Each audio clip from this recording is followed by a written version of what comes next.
Сәлем бәріне, бүгін 26-та бірінші есепті шығарамыз.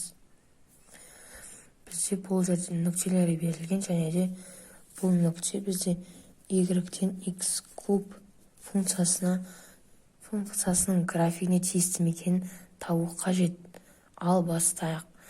Бізде мынау функцияға қарайтын болсақ, y бізде бұл 16 саны, яғни 16 тен x2 куб. Бұл бізде тең емес, себебі 2-нің кубы бізде 8-ге тең. Яғни 16 тең емес 8-ге.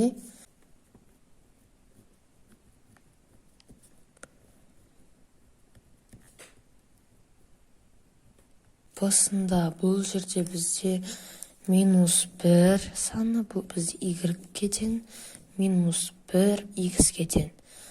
Және де кубы. -1-дің кубы бізде ол -1, яғни -1-ді өзіне 3 рет көбейтсек, бәрібірде -1 шығады. Тиісті. Үшіншісінде y бізде 54-ге тең, x 3-ге тең. 3-тің кубы бізде тең емес 27-ге.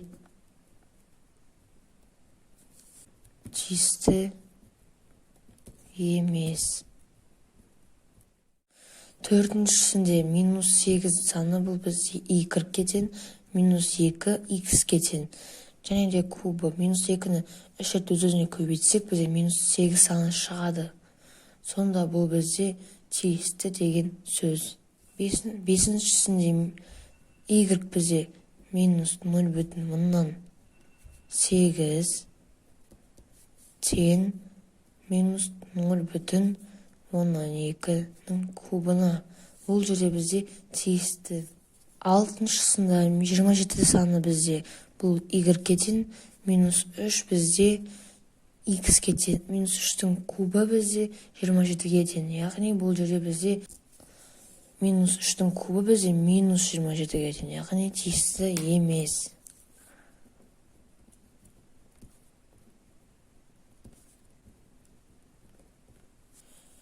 Жетіншісінде y бізде 1,127 тең 0,10 санының кубына. Бұл жерде бізде тең емес, себебі бұл жерде бізде тиісті емес, себебі 1,127 тең емес 0,1027-ге. Сол себепті тиісті емес. Ең соңғысында бізде -125 тең -5-тің кубына. Бұл жерде бізде 5-ті өзіне 3 рет көбейтсек, бізде 125 саны шығады.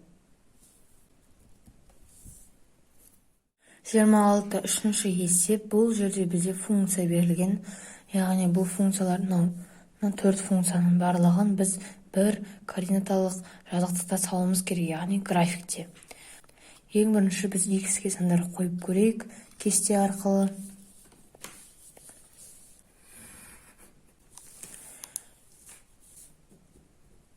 Бірінші x-ге сандар қойық.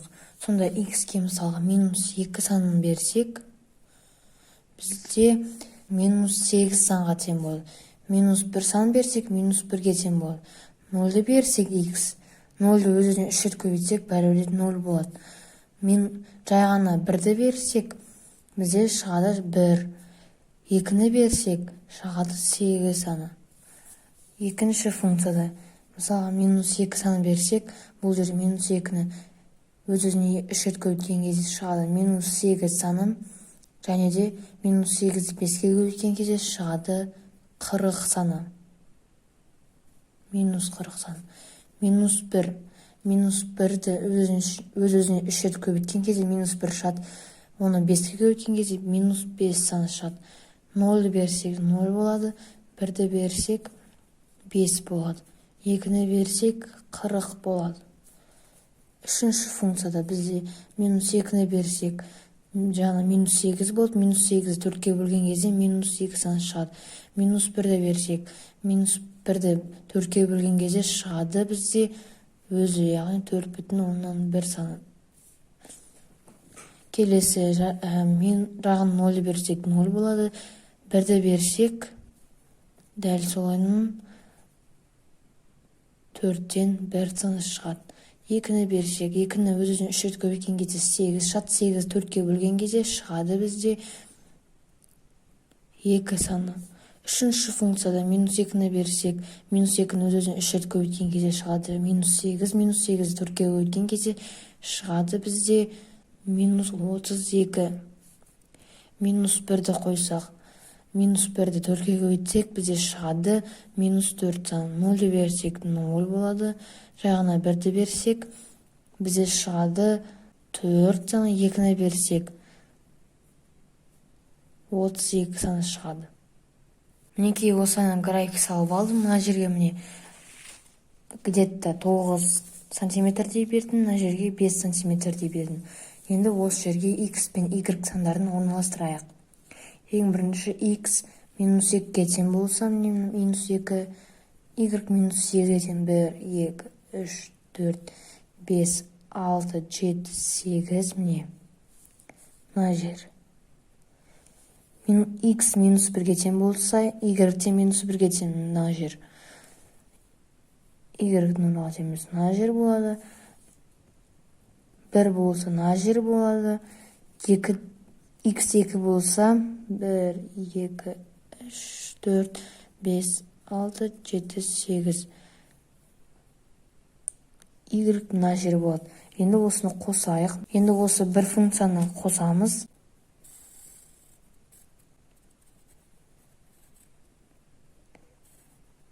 Бұл бізде y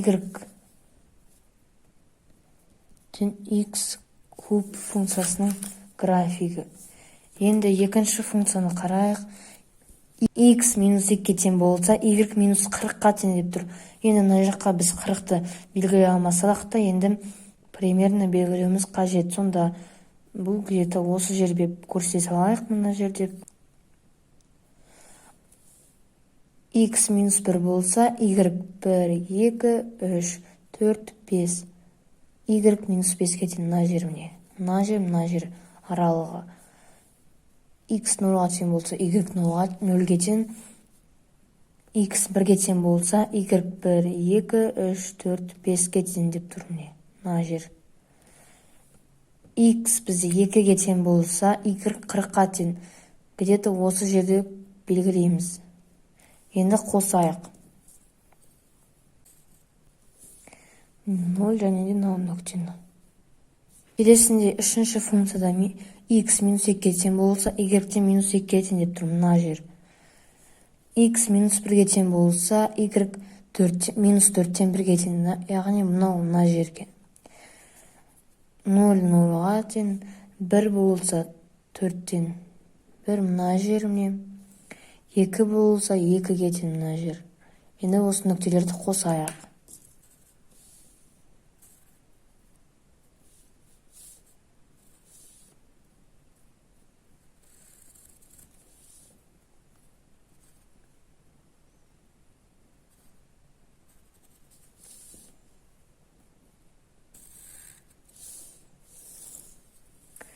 Мінекей осыны сызып аламыз. Мына жеріне круг сияқты болу қажет. Сонда міне мына жер үстеп барады. Төртінші функцияда бізде x -2-ге тең болса, y -32-ге тең. Яғни дәл солайынан шамалы қылдырып жазамыз. Сонда -2 бізде міне, -32 дәл сол бағанағыдай осы жерге көрсете салайық міне. -1 болса 4-ге тең деп тұр. 1, 2, 3, 4. Міне мына жер. 0 болса 0-ға тең.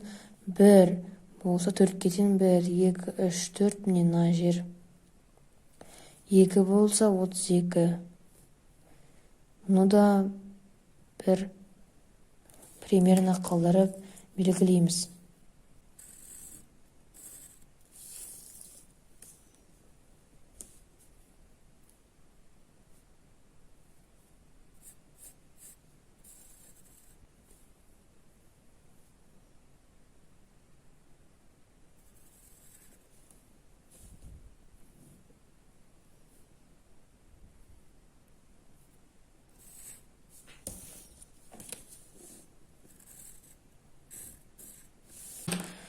негізінде бұл жерде түсіндіру кішкене қиынырақ, сол себепті өздеріңіз сызып көрсеңіздер сол кезде ғана түсінікті болады. Келесі есеп 26. Төртінші есеп. Бұл жерде бізде y-тен x куб функциясы графигінің көмегімен берілген сандарды салыстырыңдар деген. Ал енді біз яғни y-тен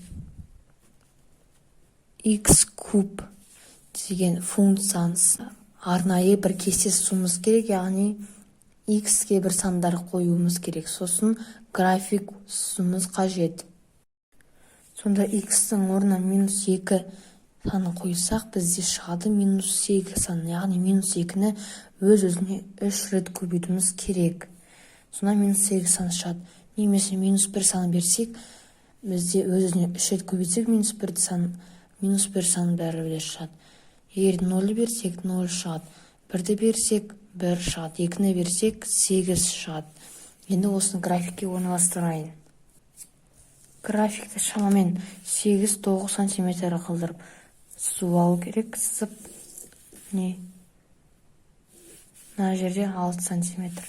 Ендігі кезекте орналастыру қажет. X -2 болса, y -8, 1, 2, 3, 4, 5, 6, 7, 8, яғни мына жер.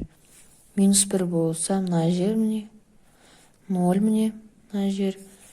1 болса, мына 1, мына жер, 1 мен 1. Және де x2 болса, y8 деп тұр. 2, 3, 4, 5, 6, 7, 8. Мына жер, мынау жер. Енді қосып жіберейік.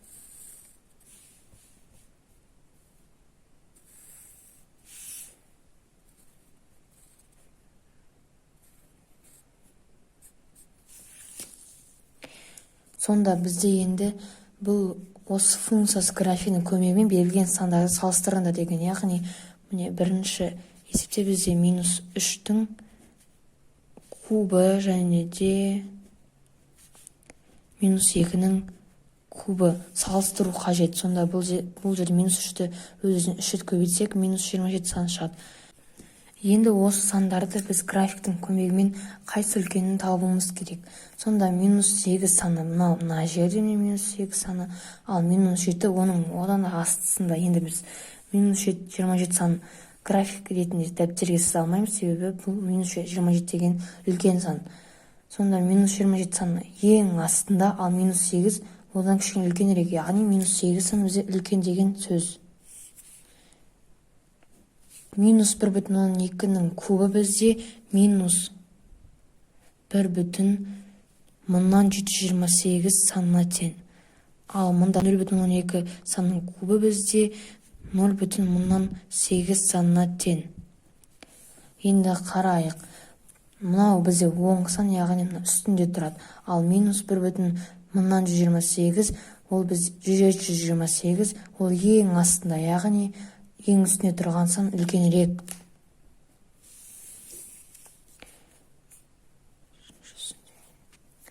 Мұнда 4,14-тің кубы бізде 1,184 санына тең. Ал 5,ның саны 126,506 санына тең. Енді осының графикке қарасақ, 85 где-то осы жерде болса, мысалға 8 мына жерде болса, ал 126 одан да ең үстінде тұр, яғни бұл бізде мынау сан үлкен. Төртіншісінде мұнда 0 және де -2-нің кубы бізде шығады -8 санына тең. Енді 0 мына жерде орналасқан, ал -8 сан мына жерде орналасқан. Яғни 0 ең үстінде тұр, яғни 0 үлкенірек деген сөз.